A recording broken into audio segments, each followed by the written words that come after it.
शहीद वसीम बारी उनके पिताजी और उनके भाई छोटे उम्र में उमर साहब को शहीद कर दिया गया, इसलिए आज हमने बांडीपोरा में उनकी शहादत को सलाम करें, क्योंकि वो एक ऐसे जोशीले, एक ऐसे सेक्युलर लीडर थे जिनको भारतीय जनता पार्टी कभी बुला नहीं सकती और सदियों तक उनकी कमी को पूरा नहीं किया जा सकता।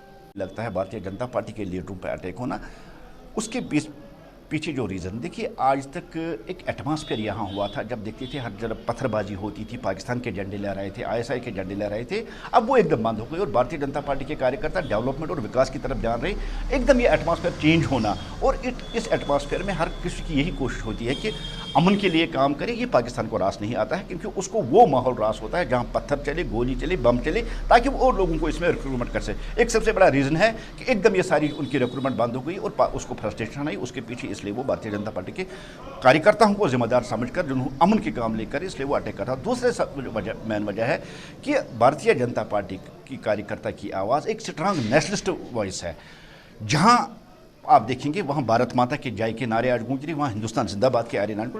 ये सबसे दूसरा बड़ा रीज़न है कि पाकिस्तान को भी इस बात से बहुत परेशानी। कल तक जहाँ कश्मीर में पाकिस्तान जिंदाबाद होता है, वहाँ आज भारत माता की जय के नारे हैं। इस वजह से भारतीय जनता पार्टी के कार्यकर्ताओं पे अटैक्स होते हैं। और जब पीडीपी को जो लगा कि पीएचडी के अंदर उसकी सीटें कम आई हैं, वो हार सकती है, वो हारी है डीडीसी के अंदर, और इसलिए उनमें खींचातानी हो गई। और आज नेशनल कॉन्फ्रेंस जो है वो उसका नज़रिया अपना बन चुका है, और पीडीपी ने जो बायकॉट किया है इलेक्शन कमीशन ऑफ इंडिया का, ये दोबारा से ये हुर्रियत का दूसरा रूप बन रही है। पीडीपी हुर्रियत गिलानी का दूसरा रूप जो है वो महबूबा मुफ्ती बन रही है। ये कश्मीर को समझना होगा। पार्टी की बढ़ती ताकत से जो घबरा गए और पीएचडी बनाकर इन्होंने डीडीसी के चुनाव लड़े, और डीडीसी के चुनाव लड़ने के बाद ये फिर गुम हो गए कोविड के अंदर, जब कश्मीर के अपनों ने अपनों की जाने खोई।